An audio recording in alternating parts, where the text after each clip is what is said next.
On December 5, 1872, a ship was drifting across the Atlantic with nobody at the wheel. Its cargo was still on board. There was food and fresh water below deck. The vessel was damaged, but not sinking.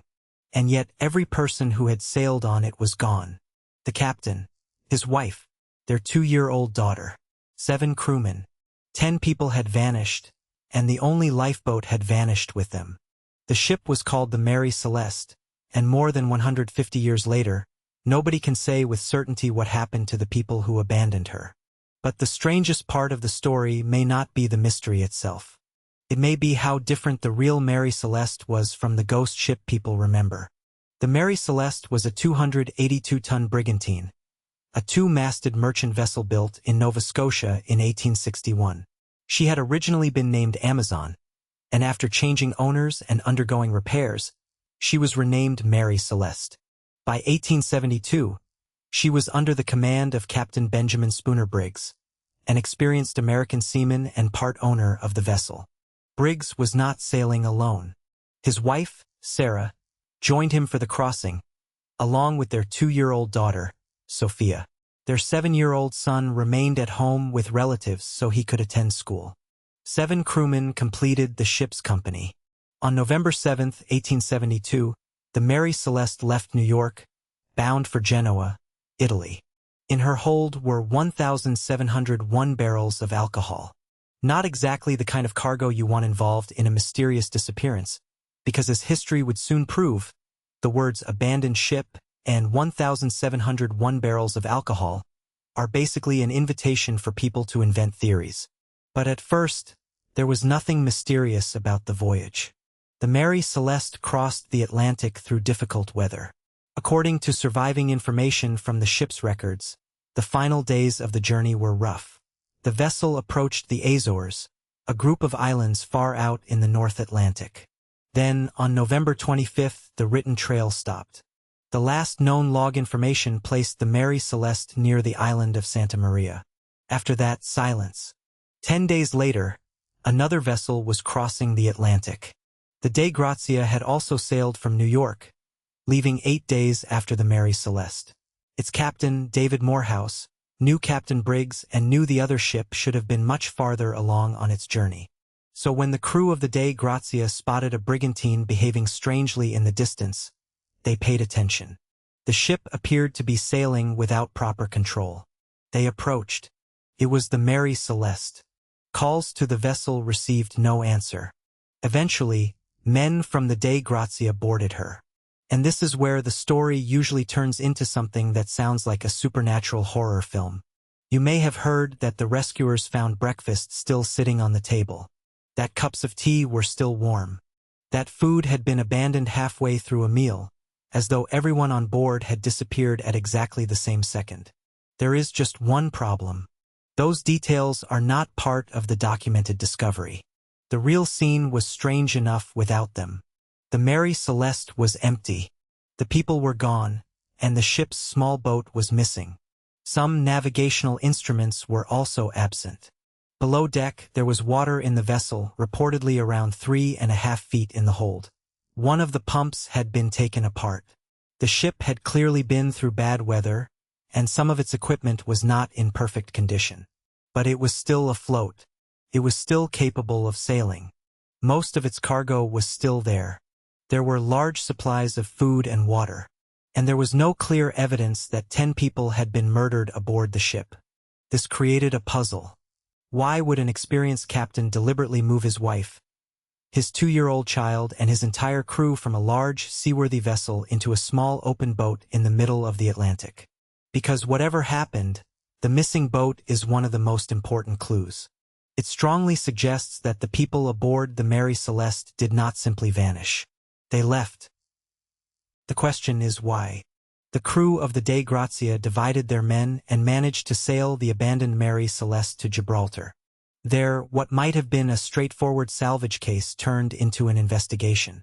Frederick Solly Flood, the official involved in the proceedings, suspected that something more sinister might have happened. Perhaps the crew of the Dei Grazia had attacked the Mary Celeste. Perhaps there had been murder.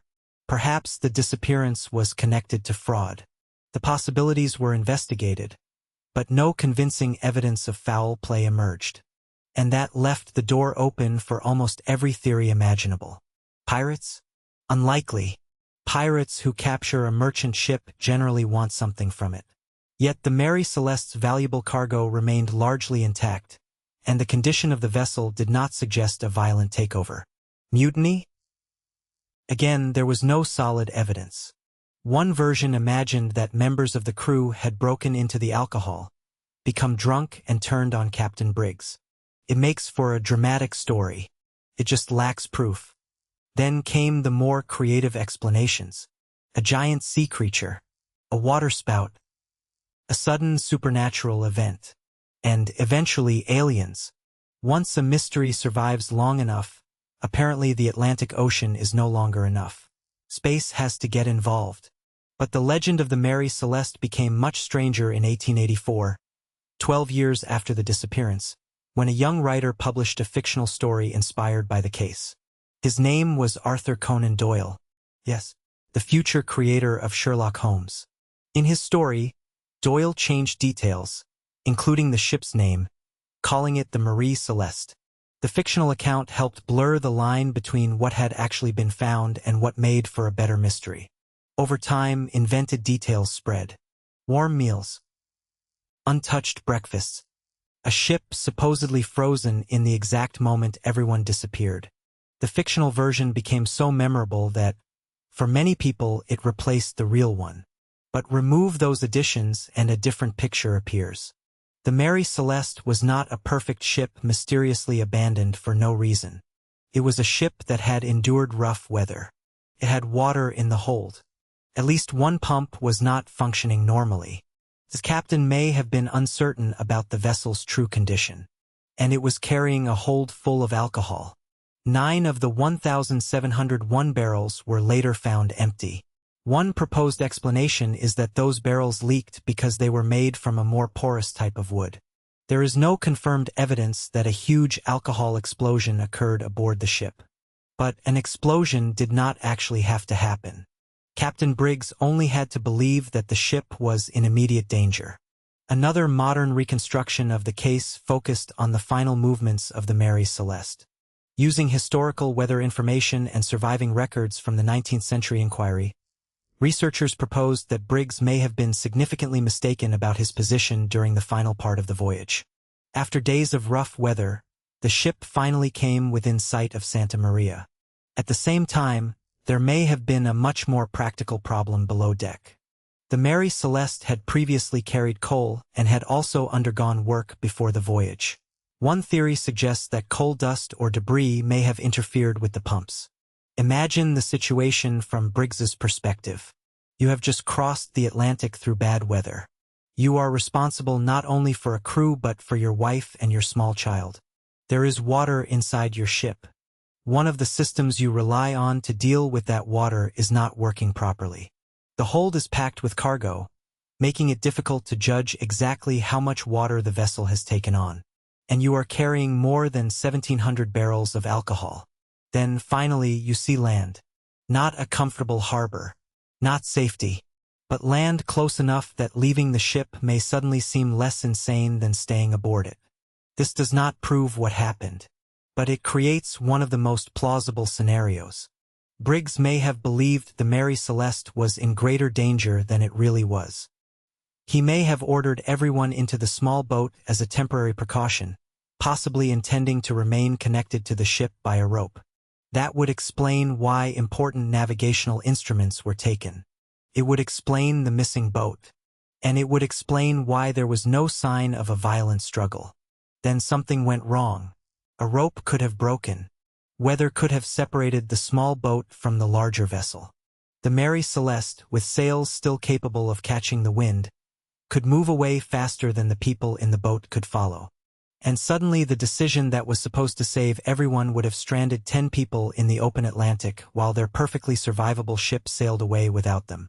There is a particularly cruel possibility here. The Mary Celeste may not have survived despite being abandoned. It may have survived because the danger was never as severe as Captain Briggs feared. Historical weather reconstructions have suggested that the empty vessel could indeed have drifted or sailed from the area near Santa Maria to the location where the Dei Grazia later encountered it. In other words, the ghost ship did not need a ghost crew. The wind and sea may have carried it there on their own. And the 10 people who left it were never seen again. No bodies were confirmed. No lifeboat was recovered. No final message appeared explaining the decision. So the exact sequence of events remains unknown. Maybe fear of sinking was the reason. Maybe concern about the alcohol cargo played a role. Maybe there was another emergency whose evidence disappeared with the people who witnessed it. The honest answer is that we do not know. But we do know what the evidence does not require. There is no need for pirates. No need for a giant squid. No need for a supernatural force to remove 10 people from a ship in a single impossible instant. And definitely no need for aliens. The most unsettling explanation may be much simpler. 10 people were probably faced with a situation they believed was dangerous. An experienced captain made a decision based on the information he had at that moment. Perhaps, standing on the deck of the Mary Celeste near the Azores, that decision seemed completely reasonable. Get everyone into the boat. Stay close to the ship. Reach safety. But somewhere between the decision to leave and the moment the Dei Grazia found the Mary Celeste 10 days later, the plan failed. The ship continued without them. That is what makes the Mary Celeste so haunting. Not the idea that 10 people vanished from a perfectly normal ship, but the possibility that they abandoned a ship they thought was doomed, only to watch it sail away without them.